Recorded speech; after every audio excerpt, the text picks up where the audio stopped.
Welcome to Unleashed Opinion, boldly challenging the powers that be while keeping liberals in their place with conservative ideals and common sense solutions.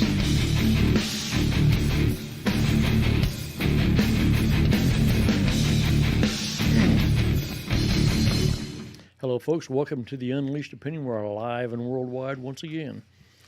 Deacon's out doing something this evening, so I got Brett back in the house with me, which is always good. Sporting the IGold t-shirt. We'll talk about that this evening also. So, big thank you out to our service members doing what you do. Greatly appreciated. I know it.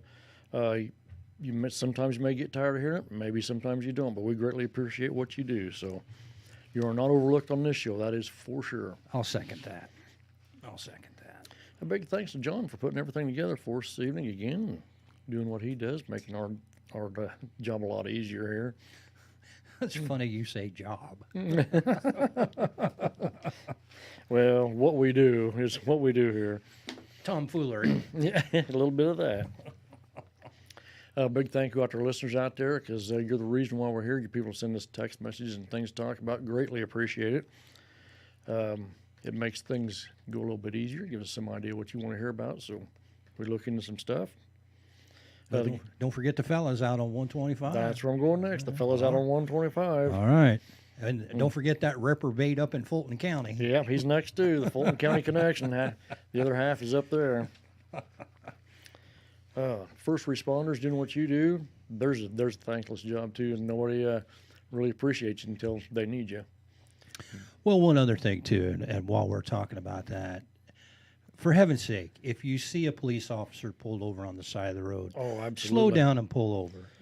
Just, it's not worth the consequences, and it's certainly not worth that trooper's life or that officer's life. No, slow down and pull over. It's easy. Yeah, it's not that hard. It's not that hard. Same way with ambulances and fire trucks, and absolutely, and same EMS people, your first responders, correction staff, WICC staff. IRCC and Hill. There you go. There you go. Okay, for something positive. Got another veteran returning home. Let's take a quick look at that one. This guy has been away for a while, and his young son likes the fire department. I could watch those all day. Aren't they great? Man, that one last week, that was... But anyway... His son likes the fire department. He takes things to the fire department, and they come back and see him every once in a while, but this time was a little bit more special. Let's take a look. Fighting tonight here, America Strong, the little boy and the one firefighter he wouldn't let go of. The Abilene Fire Department answering a call. The truck pulling up to the Lamson's house. That's 3-year-old Connor right there. He is obsessed with fire trucks.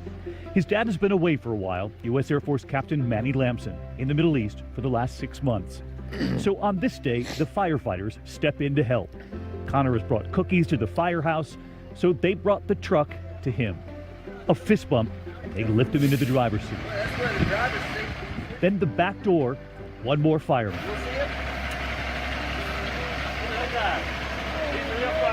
Kneeling down, lifting up his helmet, it was Connor's dad, Manny.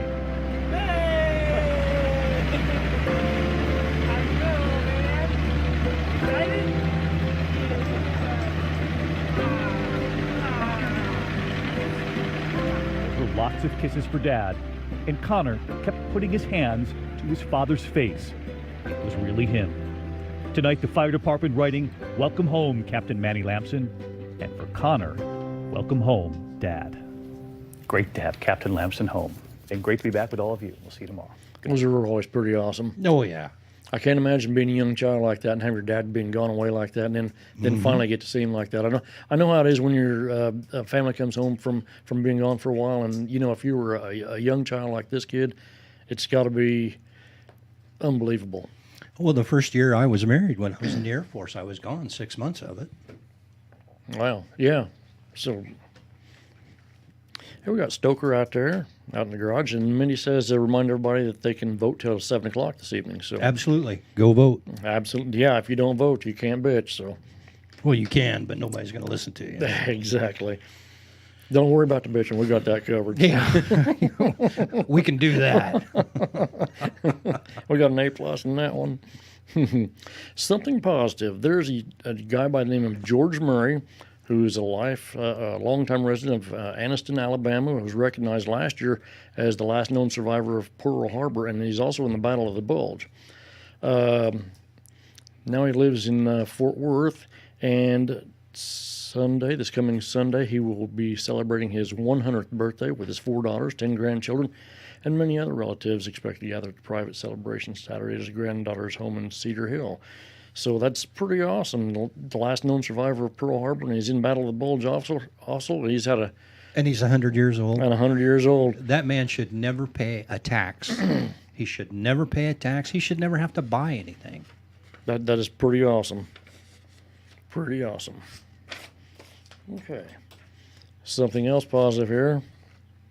Remember Judge Jeanine? Yeah. She made some comments on Fox News the other night, and they suspended her for a little bit. Yeah, Yeah. She asked a legitimate question. Yeah. She asked a question about the loyalty of what's her name? The Somali. Ilhan Omar. Yeah. She asked, since you feel the need to wear your burqa, where is your allegiance? Is your allegiance to the Sharia law or is it to the Constitution? Which is a very legitimate question. Sure it is. And a different form of question was asked of John Kennedy when he ran in 1960. About being a Catholic? People wanted to know if he was going to follow the orders of the Pope or was he going to follow the Constitution.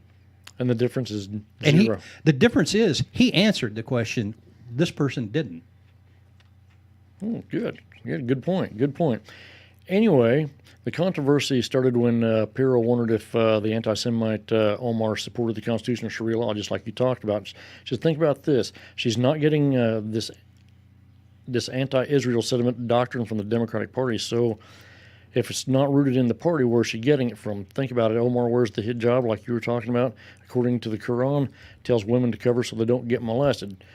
She's safe as far as I'm concerned. Oh, yeah. She's safe. Yeah. Well, she is on the House floor, so. Well, maybe she's thinking Joe Biden's going to stop by. That could be. He's a little hands-on lawmaking there. Well, when he says he's hands-on, he's not kidding, is he? No, he's not kidding at all.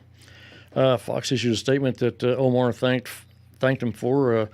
No one's commitment to our Constitution should be questioned because of their faith or country of birth. That's not what she was saying. No. She asked us a very simple, legitimate question. Right. And let's see. Omar says, I've seen a lot of comments about Pirro says, I've seen a lot of comments about my opening statement from Saturday night's show and did not call Representative Omar un-American. My intention was to ask a question and start a debate. But, of course, oneness Muslim does not mean you don't support the Constitution. I invited Omar to come on the show anytime to discuss all the important issues facing America today. And that's what Pirro said, and they suspended her for 2 weeks, and she's back on the show now. So, oh, is she back? Yeah, she's back either the last Saturday or this coming Saturday. Up in Fulton County, we don't get Fox.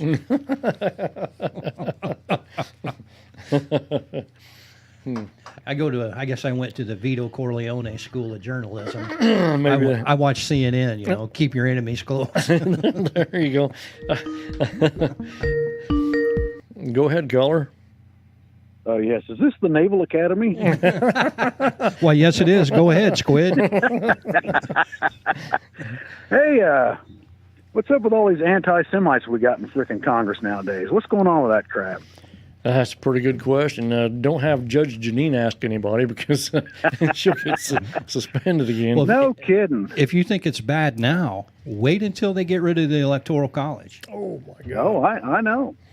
And that's what they're freaking aiming for, because these guys are on the downturn. These freaking Democrats are on the run, and they want every freaking chance they can get. So yeah, they're probably going to. Hopefully, we can stop getting these freaking Muslims in our freaking Congress. Because I'll tell you what, if they don't think this country can't be taken over, maybe they just need to look at freaking Dearborn, Michigan, Minnesota, and some places like that. Well, you also have to remember too that Karl Marx wrote the Communist Manifesto. It was just a pamphlet. Mm-hmm. Yeah, One guy wrote it, right, and then it grew and it grew and it grew, and it's still going on. Yeah, so. I mean, don't get me wrong. There are some of those out there. I mean, all they want to do is just get along. But the majority, in Islamic religion, it kill the infidel, So we can't be having these people in our freaking United States Congress. This is ridiculous. Well, and how many training camps do we have in this country? There's like 22 of them or something like that. Is that correct? Do you recall? It's something like that. Yeah, I can't exactly remember, but hey, you guys are doing a fantastic job. Just thought I'd call and give you a shout out. God bless the United States Navy. I'll tell you. Absolutely. God bless my Navy brothers and sisters. Absolutely. Wow, it's always. Hey, you guys have a good day. All right, we'll talk to you later. Bye-bye. Bye-bye. They wear their country's uniform. I'm behind them. There you go. I love, I can say these things to a Navy person, and they'll turn around and give it right back to me. Well, that's odd. Yeah. Hey, we got Jamie's Toach out there, Justin Savage, and Ben Burnett too. So super. Something else positive. We talked about for about the last month or so about IGold. Oh yeah. Well, Brett and I went to IGold Wednesday. It was quite the deal. Yes, it was. At the very beginning of the program, everybody in the center stood up and said the Pledge of Allegiance, and then right after that, everybody in the center sang the national anthem, which was cool. I thought that was just cool. Nobody singing, no guest singer or nothing. We did it because it's we the people. Right. And further on, they wanted to recognize veterans, current and retired. They also recognized law enforcement. They had, if you were law enforcement, stand up. If you're a veteran, stand up. And the crowd gave them all applause for, veterans and law enforcement. They had some great speakers. I think my favorite speaker was the state's attorney from up north that said, I don't expect you to give up your AR-15 because I'm not giving up mine. That's exactly right. Who was the other guy that they gave a standing ovation who you was telling me about? I can't pronounce his name because he had a really, really unusual, strange name. He said, just call me Q. And he was an African-American gentleman who went through the history of his participation. He was president of a gun club called the 761 Club. They have 8 clubs around the nation, and he was the president. And he said that it's geared to teach African Americans gun safety, gun control, a place to go shoot as long as they're legal. And then there was he tied it in with black and white people have their DNA in our soil that have fought and died for our country. And he just basically said, I want my Second Amendment rights. And there was no radicalism, nothing out of the ordinary, and he made common sense, and people stood up and gave him a standing ovation. I did. I stood up and gave him a standing ovation. That's pretty awesome. Where's he from? He's from Chicago. Whoa. South. Whoa, wow. Yes. Still. Yes. Still, that's I wish I could remember who he was. A Southern Illinois legislator, and he also stood up there and he said, I'm not going to give him my AR-15. You shouldn't have to either. And then as he finished up his speech, he reaches behind his suit jacket and pulls out a "Make America Great" hat and puts it on, and then he leaves the stage. I thought, all right, good job. But also thrown into all of this stuff was downstate's anger, issues with Chicago. Right, because one of the things they also talked about was being separated from Chicago. Well, they had petitions. They had a table. Well, Rosa was there doing the petitions. She's a friend of the show. And the petitions were by county, and they had every county petition up there for you to sign. All you had to do is put your name and your address. You bet I signed. I mean, I would be very surprised if it happened because you have to jump through so many hoops. The first thing is you got to get it through the Illinois General Assembly. And do you think Chicago is going to let us go? No. Madigan's not going to let that happen. Neither will Pritzker. No, they're not going to let JB be the mayor of Chicago. Which is, it's funny because I printed out an article about that. I found an article from the Chicago Tribune from June of 2017. And the author's name is John Cass. right off the jump street. Illinois is like Venezuela now. Wow. Holy cow. A fiscally broken state that has lost its will to live. Although for the moment, we still have enough toilet paper. Oh, really? And that was from when? This is from 2017. Wow. June 20th. He said, before we run out of the essentials, let's finally admit that after decade upon decade of taxing and spending and borrowing, Illinois has finally run out of other people's money. Though those other people include taxpayers who've abandoned the state, and now Illinois faces doomsday. See, the group that will scream the loudest is the state's political class who did this to us. And the big bond creditors who are whispering talk of bankruptcy and asset forfeiture to save their own skins. Boss Mike Madigan, king of the Democrats who controls things, wants tax increases but no real structural reform to bring stability to the Venezuela of the Midwest.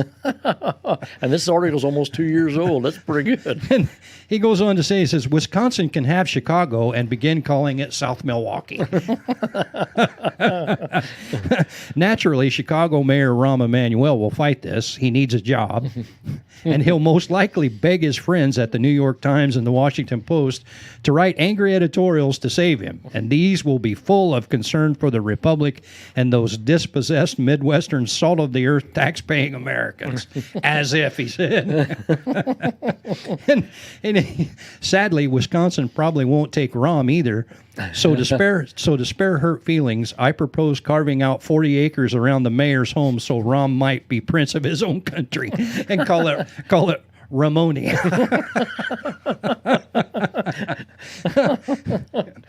a grant of land as large as a case of the soda pop she taxes so that she might stand on it and proclaim herself Queen Taxwinkeltopia.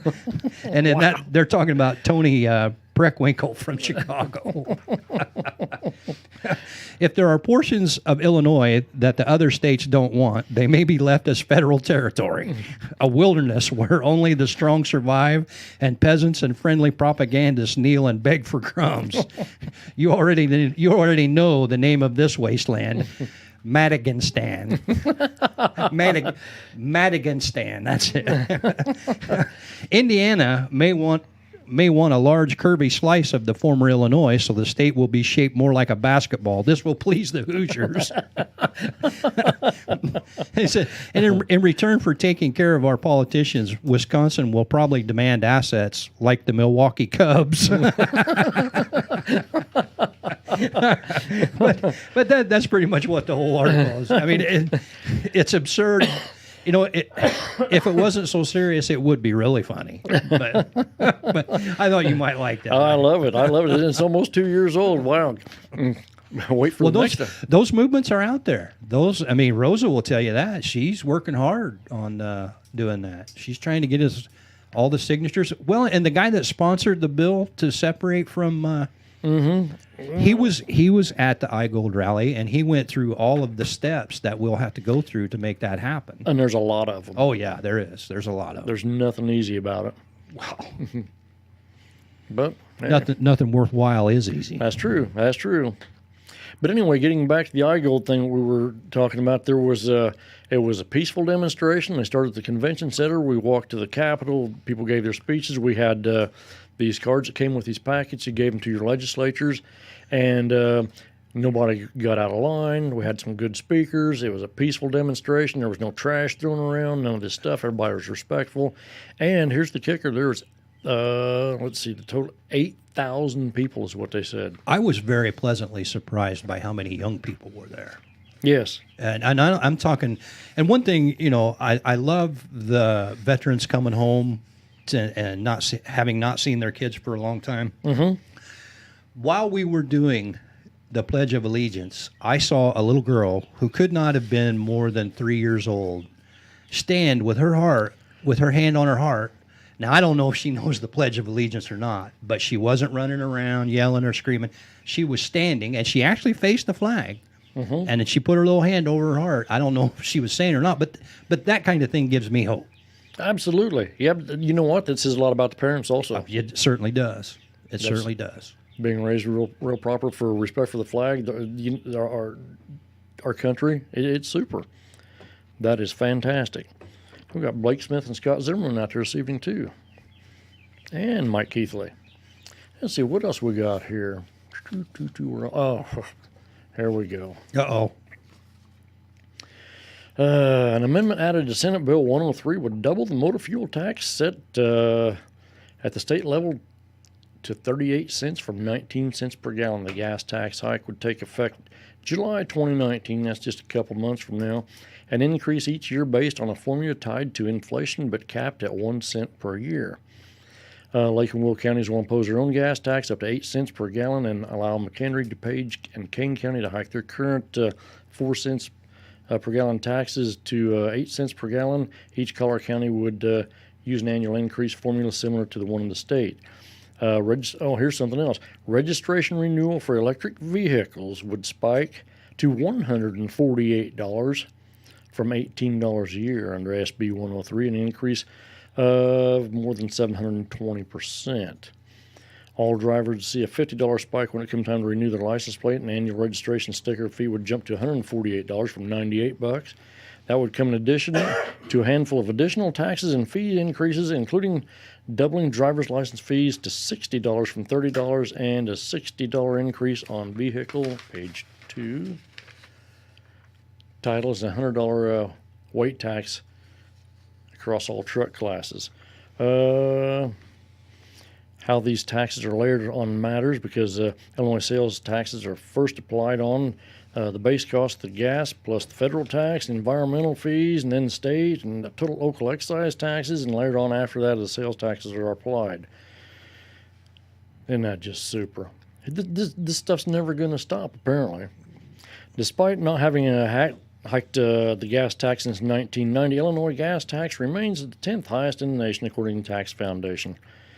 Let's see, what else have I got? It just goes to prove that Illinois Democrats have never met a tax they didn't like. Well, I got another one for you, too. Oh, my God, it's not the bathroom tax, is it? Close. Wow. Very close. High taxes are the number one reason Illinoisans cite for wanting to leave the state. Outbound Illinoisans have generated 5 consecutive years of population loss. A gas tax hike is only bound to continue driving Illinoisans across state lines. You know what's next? A flush meter. The government's going to come in, put a meter on your toilet, count how many times you flush, and then tax you. Well, they already got water meters on your house, so... Oh, it's just a short jump, isn't it? Yeah, it really is, yeah. Why just limit yourself to the toilet? Just tax the water as it is, as you use it. Sure, why not? I mean, hey, Uncle Mike needs the money, right? Yeah, he's going to form Madagascan. Ready for another one? No, but go ahead. Okay. State Representative Alan Skillicorn argues that House Bill 825, the Democratic supermajority wants to give your local municipality the power to have you pay a fee for the rain, Skillicorn says. Of course, they ain't going to tell you that directly. For the rain? Yeah. Go ahead, caller. Well, hello, Chet. Hello, Bradley. Hey, how you doing? Hello, Snidely. I was calling you guys. I'm looking to get up a foursome for a game of squash later after the show, and I didn't know if you blokes were up for a go at that or not. No, I don't think so. What are we squashing? You know, I was going to give you a hearty golf clap for attending the pro gun demonstration last week in Springfield, but after that text message, I'm a little snarky right now. Well, somebody's butt hurt. Wow. Yeah. Hey, Brett, guess what? I heard on the radio station up here, I won. Did you win? I was going to ask about that, too. Congratulations. I'm glad I voted for you. So for those of you that don't know, we had elections up in Fulton County today, as many places around the state did, and there was a category of candidates that I didn't particularly care for a certain office, and so I wrote Mr. Cagle's name in. And you were elected. Is that correct, Bob? You're on. Oh, sure, I was. Yeah, it's going to be on the radio. One guy got 300, one guy got 200, and Bob got 1. This doesn't mean that you can go around acting like Joe Biden now. Oh man, that hurts. No, I'm going to come up with the beer New Deal. Everybody in Polk County gets free beer. There you go. Well, you keep thinking on that. I'm behind you. Hey, what about us poor people? Understand. What about us poor people in Cass County? You know, I'm like Hillary Clinton. I went to another county to get my political clout in place. You know. No. Oh, you're killing So me. what are we talking about tonight, kids? Taxes. Yeah. Oh, taxes. Oh, Jesus. I thought we might be talking about something fun like letting 16-year-olds vote or the Senate bill to change the Electoral College through an amendment.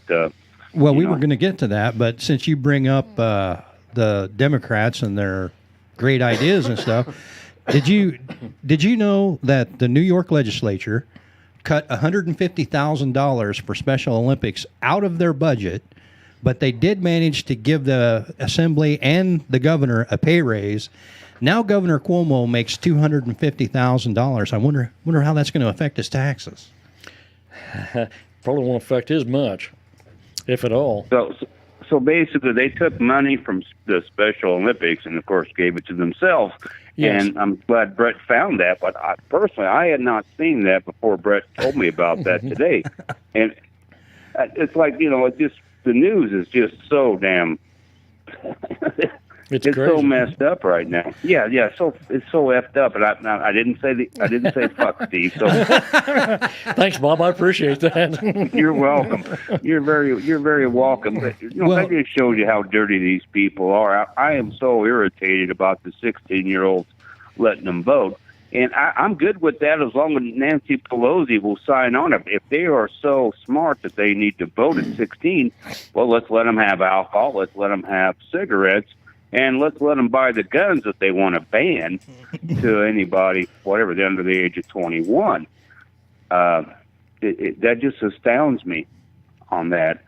I am of the opinion, and I'm sorry to be hogging it, but I have a very strong opinion that anybody 18 years of age, 19 and 20 years of age, who has served over, you know, in one of our conflicts and is coming home, can't buy a beer, can't buy a pack of Marlboros, and can't buy, a 1022 Ruger? Yeah. Well, all of that is true, but there's going to be places like when we were growing up that, you know, you go to your local bar, they know who you are, they know what you've done, and they'll just say, you know what, sit down there, drink as much beer as you want, and then if a policeman comes in the front door, you go out the back door. Yeah, well, that was then. This is now, sir, and our hair was all darker and gas was a lot cheaper back then. Now, I did not mention any names, Bob. I understand that. But, you know, the point of it is that the Democrats think 16-year-olds are mature enough to vote. God knows you didn't want me next to an election booth when I was 16. Oh, and, no. And of course, with the Electoral College, is causing my hemorrhoids to flare, and you know they just passed that damn bill, and there was a senator from Hawaii, I guess, introduced it into the legislature. Yep. You know, trying to pass that, to amend the Constitution to abolish the Electoral College. Mm-hmm. And as Brett and I spoke about today, is do people understand you're going to turn all of the United States basically into the state of Illinois, where four counties rule the rest of the country. Mm-hmm. And I just this to me is this type of a takeover effort needs to be addressed. This is not correct political play in my mind. Well, did Nancy make any mention in her legislation of not letting the 16-year-olds take Tide Pods into the voting booth? Good point. Good point. And I understand it's comical, but just the fact that they would come up with this, knowing that they're basically just trying to shift the vote, they're just doing whatever they can. And I saw this on an MSNBC or NBC thing from last week, and they actually had a Republican legislator on there saying, we need to be doing this too, because the Democrats are reaching out to the teenagers. But they're saying the Republicans are doing nothing to reach out to the youth of America to develop, let's say, a young Republican base. That, to me, was somewhat of a valid point. Well, because we all know these millennials and these youth are just so enamored with everything the Democrats want to offer for free. The Republicans don't offer anything, to me, that would attract these young people or young voters to, let's say, our side of the house. Well, as you and I have talked before, Bob, Republicans need to stop worrying about losing and start trying to win. Good point. I mean, if you're not, the Democrats are out there for the most part, and I'm using a wide brush here to paint this scenario, is they're offering a lot of free stuff, especially your Democratic Socialist. What's the Republicans going to offer? Opportunity. I mean, how do you promote that? I mean, you have the opportunity. I mean, how many ways can you say that? You see what I mean? Well, I think we're all worried about. You're saying achieve things through work, through effort, through your own gumption or initiative. Right. Well, that's not a Democratic or a Democrat socialist thing. Right. How do you instill this into the young people now to come to the Republican side? And Brett brings it up so much, and we've talked about it before. The Republicans are all laying friggin' down, and I'm very disgruntled with them because, once they get elected, man, they clam up and they go into a fetal position, head in the sand. We're good for 4 or 6 years. They play We're not not going to do anything. They play not to lose. I think you're worried. I think you're worried about nothing, Bob, because Miss Cortez here, she's got everything figured out, because she said Republicans got FDR kicked out of office. Yeah, I forgot about that. Yes, they did. I think the good Lord did that, not Republicans, unless the good Lord's a Republican, which he probably is.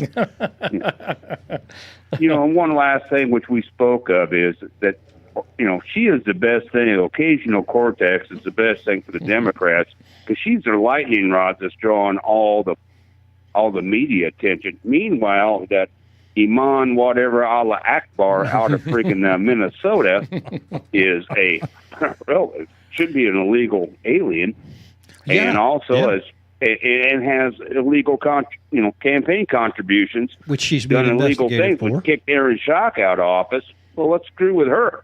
Oh no, that would be Islamophobia if we did that. Yeah. Although she is supposedly under investigation for misappropriation of campaign funds, which she should be under investigation for marrying her brother, bringing him over here, divorcing him. I think that's I was going to say, I'm glad that the better half of the Fulton County connection is in the studio tonight. But after I found out Brett put me in for a political office, I think you guys are getting, AA broadcasters tonight. But you guys take care. Have a great show, and everybody, hello out there. Hey, before you go, take care. You was talking about the youth in America and the Republican Party. Yes, sir. What I was talking about is, telling people that you have the opportunity to do what you want, and that there's nothing there to hold you back. Educate yourself, go out and do what you want. But at the bottom line is that pretty much has to start with the parents.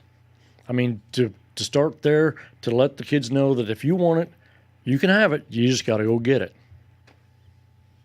And that's so true. Mow yards, whatever, rake leaves, deliver papers like I know you did, Steve. I worked on my uncle's farm doing nasty friggin' things. And, but we all learned if you want to earn a $10 bill when you're 12 years old, you're going to have to rake, mow, do something. And I just, that at a young age, develops. Through the years, a lifetime. Well, too many parents now give their kids money, get the hell out of the house. Well, yeah, or kind of in video games, say, here, go sit in the basement and sit there for next 20 years, and then I'm going to sue you to kick you out. So. Well, that's the only way that they get them out of the house is to give them money to go buy a video game. So the parents can sit back and basically then the parents then sit on their couches and look at their friggin' phones all day long while the kids are out of the house. I believe that's happening. Sure. You're getting rid of the kids so you can look at your friggin' cell phone and the kids ain't bothering you. Well, no. It's a total disconnect. I think it's a total disconnect, but you know my opinions about the 21st century, and I'll let it go at that. Hey, how's that MLB at-bat working for you, Bob? It's working well. Unfortunately, with the Cardinal game yesterday, there was a lot of grunts and groans coming from me at work as those scores kept popping up. But no, it's working great. We're doing good, and like I said, you guys have a great show tonight. You're getting everybody closer. Listen and take care. You're getting closer to the 21st century, Bob. Yeah, I know. Oh, I'm sorry. Is that a damn curse word, Steve? Shh, Bob. Shh. We're gonna have I'll let you go. Take care, gentlemen. Hey, Bye-bye. thanks for the call. Bye-bye. We're gonna have to put him on an F-bomb limit. You only get this many.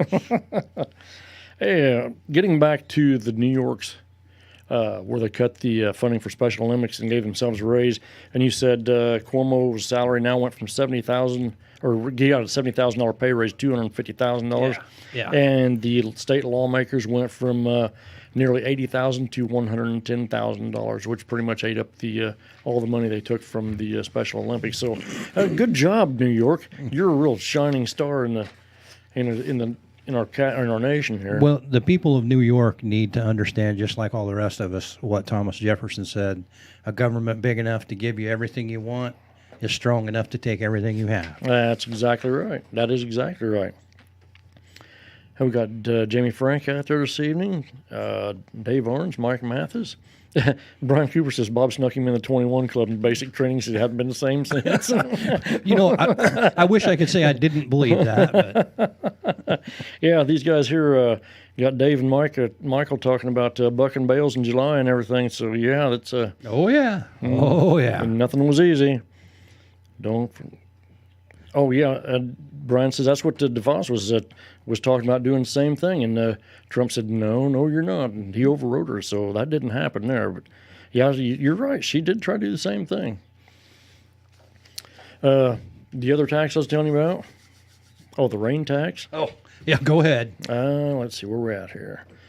Democratic supermajority wants to give your local municipality the power to have you pay a fee for the rain. He's paraphrased this. Skillicorn said, of course, I'm not going to tell you that directly, but it's what HB 825 does by amending the Illinois Municipal Code to modify the definitions of sewage system to include storm water collection, treatment, and distribution infrastructure and disposal of stormwater. Disposal of stormwater? Mm-hmm.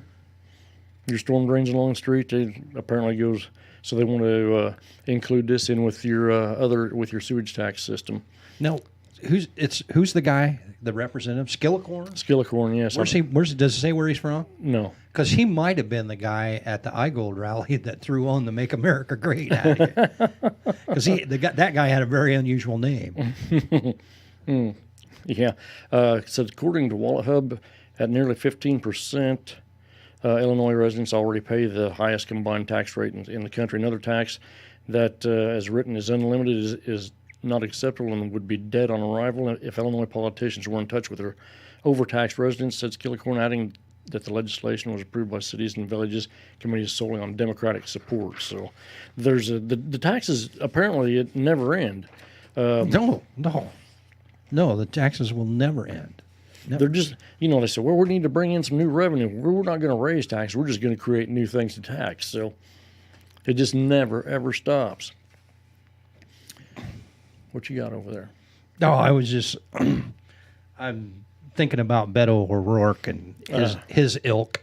And I looked up the definition of democracy because in this article here, Beto, he went and gave a speech in front of the We the People Summit, and there was a bunch of Democratic candidates there, and he is such a genius, Steve, that he is going to have his cabinet officers do monthly town hall meetings.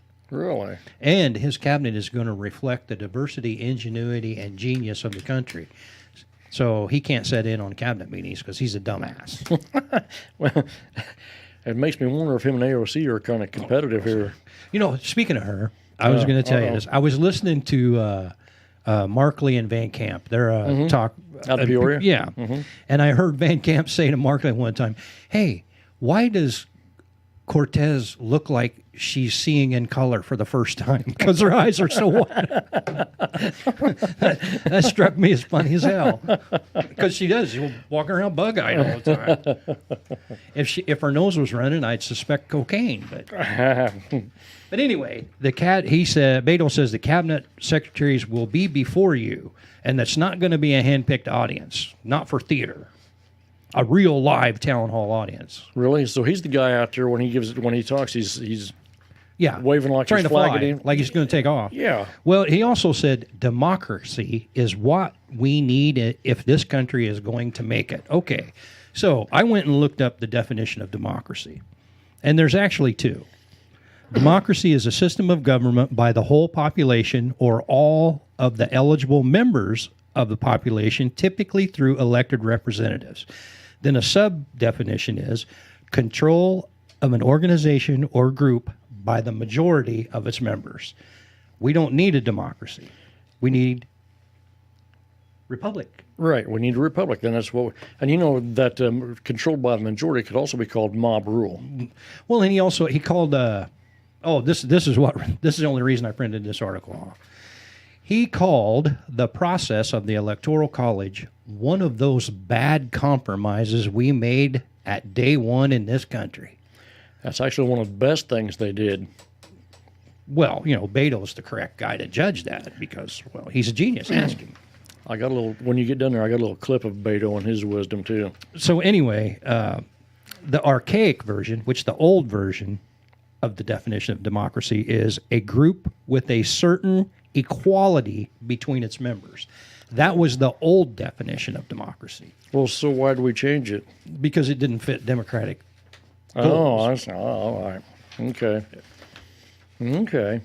Anyway, Warren, Kamala, Beto, Julian Castro, they're all in favor of getting rid of the Electoral College, and Of course they are. That is just a bad thing. Well, and even Mayor Pete. You know who Mayor Pete is, don't you? Oh, no, Steve. The top three fundraisers for the Democratic Party right now is Bernie Sanders, number one, Kamala Harris, number two, and Mayor Pete is number three. Mayor Pete is the openly gay mayor of some like South Bend, Indiana. But he's articulate. He's well-spoken. Okay. But his ideas are just as crazy as the others. Now, stop and think about it. Just extend it, though. Okay, Mayor Pete becomes President Pete. He's avidly, unavowed, unabashed, openly gay. Okay. I'm fine with that. That's fine. Here in America, that's fine. Let's go have peace talks with the imams in Iran and see how that goes. Well, you probably get thrown off a wall or stoned or something. Or beheaded. thrown off a roof. Yeah.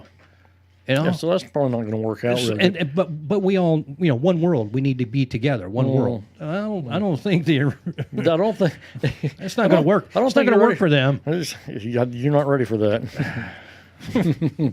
Which this article, Bernie is jealous of Beto's fundraising. Bernie sent out a email to all of his listeners or all of his followers that Beto O'Rourke announced that he raised more money than us on the first day of his presidential campaign. The good news is we more than likely had a lot more individual donations than he did. I don't think that's what's going to win the election for you, Bernie, but no, it might get you that fourth mansion. But yeah. But what that means is if we are going to avoid getting outspent, it's going to take lots and lots of people making individual donations to catch up. We already have that, but we have to pick up the pace. Okay, Bernie. It's all about the money now. Give me money. Okay, so the socialist wants some more of your money? Yeah. Oh, yeah. That's a surprise. Yeah. That's a big surprise. You know what? I'm half tempted to find out what the address is for his headquarters and send him an IOU and tell him I'm already a socialist. IOU. Dave Orange says Beto and AOC are going to have a baby. So. I think I know what its first and middle name will be. Anyway, told you I had a clip about Beto. Mm-hmm. Let's take a quick look at that and see. We'll comment on his. Is he going to take off in flight? A little bit. There's a lot more we got to do to make sure that this capitalism is just. The only way to meet some of these historic challenges is to be able to use this engine of capitalism. It won't be government intervention or policy alone. Now, having said that, it is clearly an imperfect, unfair, unjust, and racist capitalist economy. Thank you. Okay. Appreciate it. President so hopeful. That's good, John. So the capitalism is unfair, unjust, and racist. Where does he get that at? I don't know where he finds any of that at. If the system is set up, if you go out and work hard, you educate yourself, basically you train hard and you go to work, you're going to reap the benefits from it. And the education is there for you to take. Yeah, what part's unfair, unjust, or racist? I don't know. Where does he get this at? And then he starts, we got to use capitalism to get to where we're going. But it's a racist and unfair and unjust system. I don't know. He doesn't make any sense to me. So he must be okay with it. Well, I'm sure he's going to make a ton of money on it if he hasn't already has. He only went to college to study economics is because he knows Daddy's going to die someday, and he doesn't want to lose Daddy's money. Super. Because Daddy's got a couple of coins to run together. Now, Does he? I don't begrudge him that. I mean, but No. Beto didn't do anything for it. So him getting his money through an inheritance, so would that be, I mean, I'm going to assume his dad got it through capitalism. He went out and worked for it. Now Beto's going to inherit it, so. That's why it's dirty. Capitalism is dirty. Yeah. I feel real bad for him. And Beto's just the guy to clean it up. Yeah, I don't think so. I don't think so. I don't either. Here we got Kevin Perry and Dean Bushy out there this evening, too. All right. The big thing that headlining the news right now, because we're just about out of time already. Get out of here. Yeah, I told you wouldn't need all that stuff on the table. But I got to make sure. I know. We didn't even get to cover. We didn't cover the reporter Khashoggi.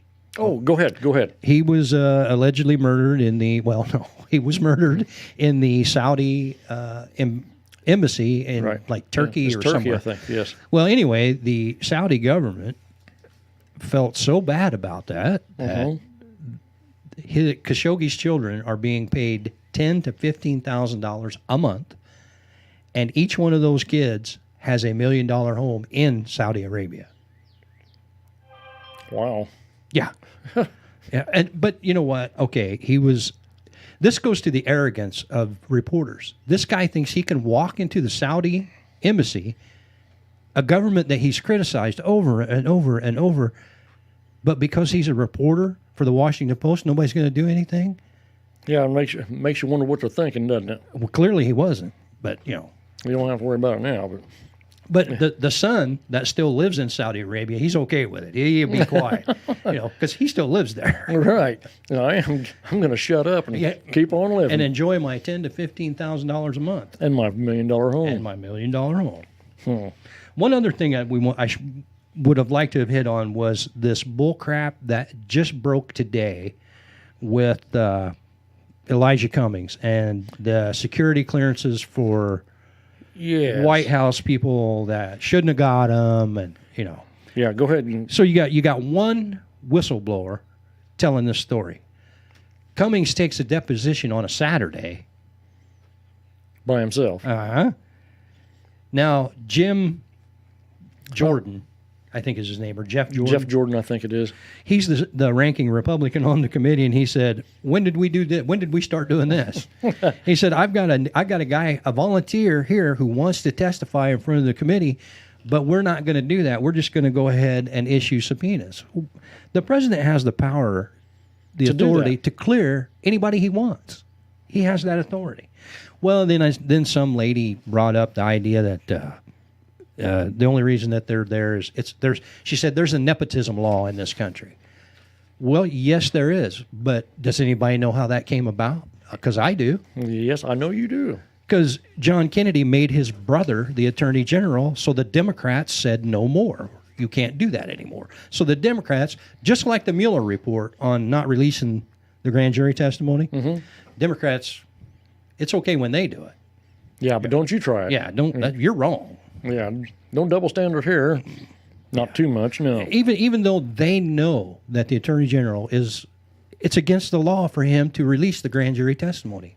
It's against the law. Yeah, but they wanted to go out there and grandstand on it in the media to get everybody all up in arms saying, well, I don't know why they won't do that, because it's against the law, dumbass. And the Democrats passed that law because of the Ken Starr report. You know, there's a clip of Nadler out there somewhere where he's talking about how horrible it is that all that stuff got released in the Starr report and how they're going to have to make sure that nothing like this happens again. And so these laws get passed, which he was part of. Now he's Now he's conveniently forgot that. Mm-hmm. You know? I did see that clip today. That's all I got. Well, let's get to the southern border before we run out of time. We got about 10 minutes left, but you know, there's a huge crisis down there, and even Jay Johnson, who was the Homeland Security for the Obama administration, said. Let's see. He said, by anyone's definition, by any measure, right now we have a crisis at our southern border. According to the Commissioner of Customs and Border Patrol, there were 4,000 apprehensions in one day alone this past week. We're on the pace for 100,000 apprehensions on our southern border this month. That's a pretty big number of people. Those are just the ones you're catching. That's not the ones that are all coming. And everybody, or not everybody, but the Democrats are just jumping all over the president because he's threatening to close the border. And I personally don't believe he wants to do that. I think it's President Trump's little kick in Mexico's ass to enforce their own immigration laws. Along with anybody else in Central America, right. I think the president is telling them, if you don't do this, then I will shut the border down. And I don't know about you, Steve, but I don't care if I ever see another avocado. So. Yeah, they was talking about it would be 3 weeks before we run out of avocados. But, no! Yeah, I can see you're really tore up over that. But, you know, and I think you're right. I don't think he wants to shut down the border, and I don't think it's really going to do, in the long run, especially if it's shut down for quite some time, it's going to hurt everybody. But I think he might do it because they checked him on the government shutdown. And obviously I don't know President Trump, but you just get that feeling like he's thinking to himself, okay, you got me on that one. See what happens next time. Right. And it very well could be. But here's the thing he's rattling the saber out there right now saying, I'm going to do this. Don't make me do it because I will do it. And he's getting the attention of everybody that's involved. And in Congress, you need to be paying attention here too, because the people involved in this need to get up off their ass and do what needs to be done instead of kicking it down the road, this whole immigration thing and all these other laws, kicking it down the road for another 20, 30 years, and then say, well, I don't know, we're going to do something about this. It's reached a crisis places again, and we haven't done anything about it, and I don't know why. Because nobody's actually held your feet to the fire. Well, people are jumping on him for cutting off aid to Honduras, Guatemala, and El Salvador. They're jumping on him on that. Oh, that money is for humanitarian, for food, and for shelter. How well is it working? It's not working because they want to come here. And Trump said today, the money's not getting where it's supposed to go. Well, that sounds like Haiti, doesn't it? Yeah, my wife and I were watching the news last night, and we were talking, they were talking about him cutting off aid, and she said, well, why would he do that? And I looked at her and I said, what good is it doing now? They're all coming here. Exactly. You know what? Keep sending the money down there. We'll move down there. Just keep sending the money. What's this you got? This is a pretty detailed and involved article. I was just going to give that to you so you could read it. Oh, okay. It's a 2014-2015 breakdown of the income, the gross adjusted incomes of the people that are bailing on Illinois. Oh, really? Oh. And it breaks down, just real quick. Go ahead. The people... We got time. You're good. People with an adjusted gross income of $50,000 a year or less make up 58% of all tax returns in Illinois.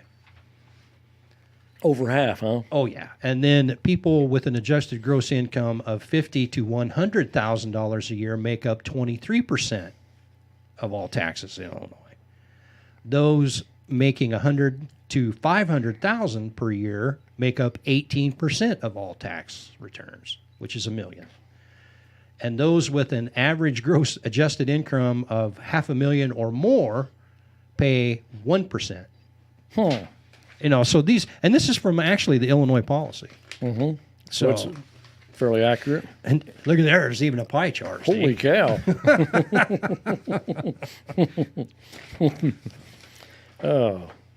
We got Lynn Johnson out there this evening, too. Oh, here's an article. This is from March 24th from the State Journal Register. Dick's Sporting Goods, remember them? Yeah, we sell guns. Don't be dicks. Yeah, exactly.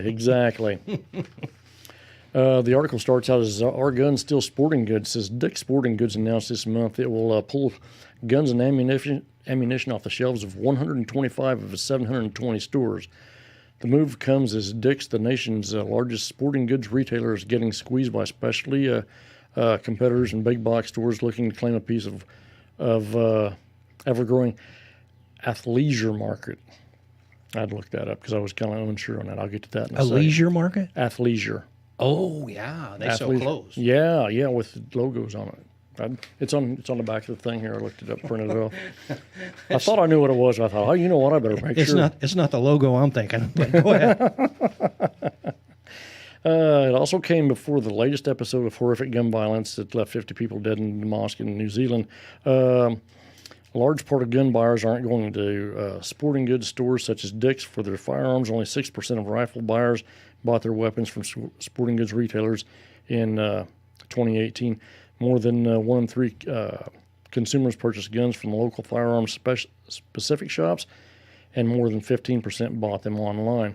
Gun buyers were also twice as likely to buy from an outlet specialty stores such as Bass Pro, Cabela's, Field and Stream than in general sporting goods store.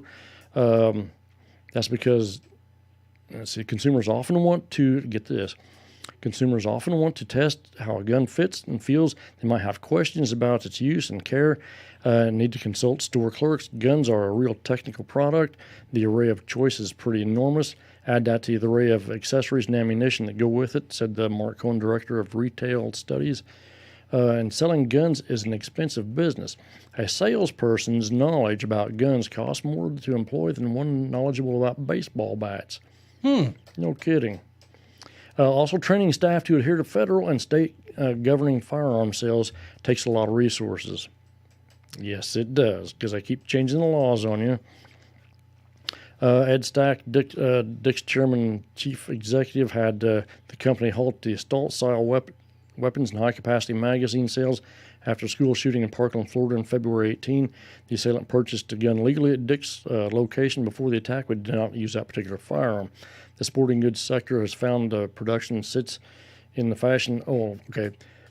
The sporting goods sector has found that the production sits in the fashion and athleisure space rather than outdoorsy activity. So athleisure stuff. So here's the thing: is you can go out and buy your tennis shoes and your hat that's got all your team logo or Adidas or Nike on it, so you can really look good while you're collecting your participation trophy.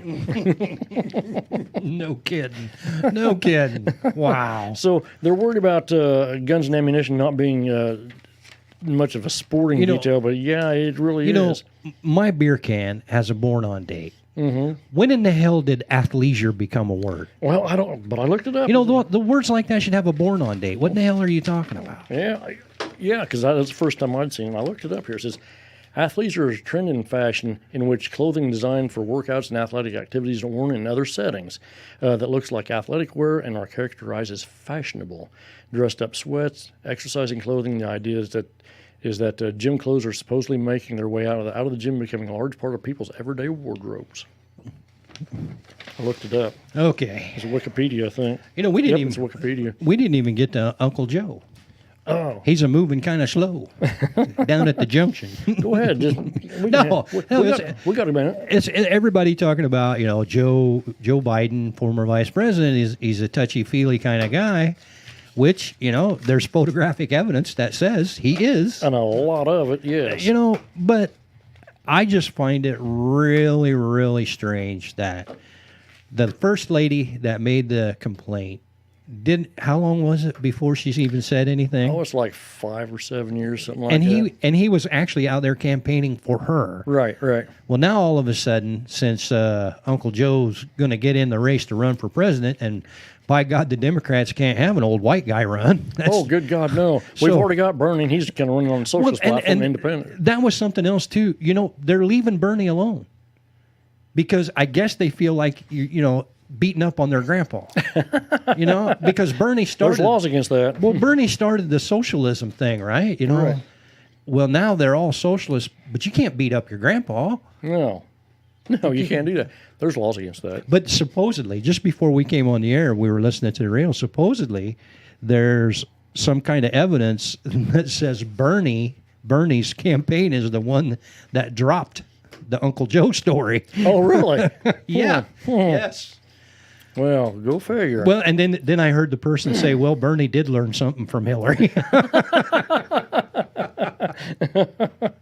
Oh, did that come from some dossier from or something? Maybe, possibly. Who knows? We'll find out later. Well, not from our FBI and DOJ though. But well, you got to remember, Bernie's old and he's old school, so he knows that 2 + 2 = 4. So, hey, this is how we'll get Biden. I see we got Steve Snyder and Eddie Durrell tuned in this evening too. All right, folks, we're out of time, unfortunately, already. Holy cow! Doesn't take long. It does not. It does not. Hey, a big thank you out there for everybody who's online commenting and everything. Greatly appreciate it. It makes things a little more interesting. It does. It helps, and shooting a topic helps. Absolutely. Okay. Remember, if you love your country, you love your freedom, thank a veteran. And move over. Yeah. Please move over. We don't want to hear about any more troopers or anybody being killed on the highway by a driver that didn't move over. Thanks for tuning in. May God bless you. We'll see you next week. Good night.